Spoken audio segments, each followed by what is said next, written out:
Hey guys, my name is Jessica and I'm going to teach you about the 3 retouching tools and how to use them. They are the blur tool, the sharpen tool, and the smudge tool, and they are very helpful when editing your photos.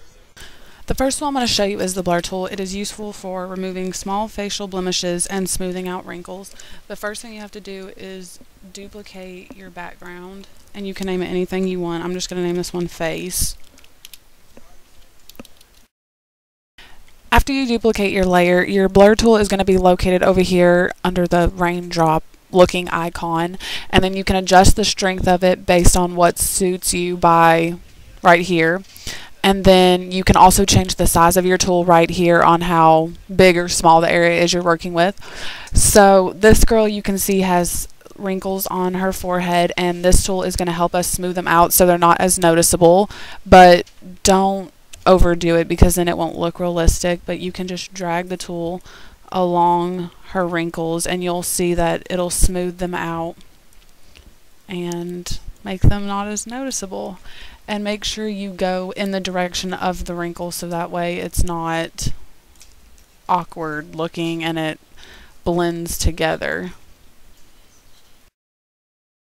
Once you have used the blur tool as much as you need to and you're happy with how the picture turned out, if you want to see what difference it made, you can come over here to the face layer and you can click on the eyeball, which turns the edited layer off, and you can see the before picture and then turn it back on and see the difference that the blur tool made. And then if you're happy with it, you can save it, and that's the blur tool.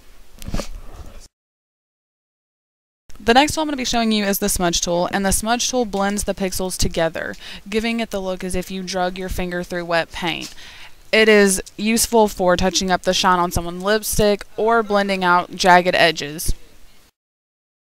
Before you start working on your picture, you need to duplicate the layer, which is the first step you should do before you do any project, and name it anything you want. I'm just going to name this one lipstick because we're going to be working on her lipstick. The smudge tool is over here and it's under the blur tool, and it's the finger pointing, and make sure you adjust its size so that it's not too big but not too small. And you can see that this lady's lipstick is shiny, so you can use this tool and it kind of gives her lipstick a matte finish, and it takes away the shine and it smooths out all the lines and any imperfections on her lips.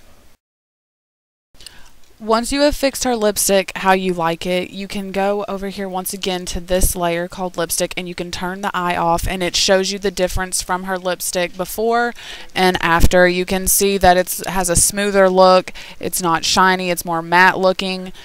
And you can do this for about anything that you want to blur the edges or fix the shine on something or anything like that, you can use this for. So once you're done using your tool, make sure to save, and that's the smudge tool. The next tool I'm going to be showing you is the sharpen tool, and it is used to make objects pop and bring out the contrast in the object and make it kind of like a focal point. So the first thing you have to do always is duplicate your background layer, and you can name it whatever you want. I'm going to name this one flower, and then now you're free to just start using your tool.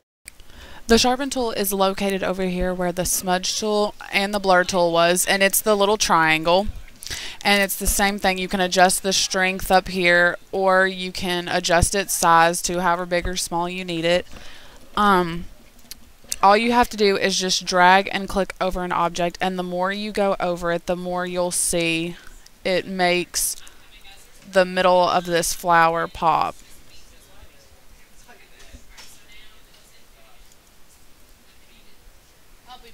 And you can see how the colors get brighter and each little dot gets more noticeable, and it stands out a whole lot more than the rest of the flowers. And then if you want to see the difference, you can come over here to the flower layer and click the eyeball, and you can see how much that made it pop from everything else. You can use this tool with about anything. If you want to make something pop but make it look realistic, then be careful because this tool is really easy to overdo. As you can see, the middle of this flower does not look exactly normal, but if you want to make something like dramatically pop out, then it's great for that too. This tool can be used for about anything. If you want to make somebody's eyes pop on their face, or if you want to make a flower pop out from all the rest, then this tool would be great for that purpose. And then once again, when you're done with your project or whatever you're working on, make sure to save, and that's the Sharpen tool. I hope you enjoyed this video and that it was helpful to you, and thanks for watching.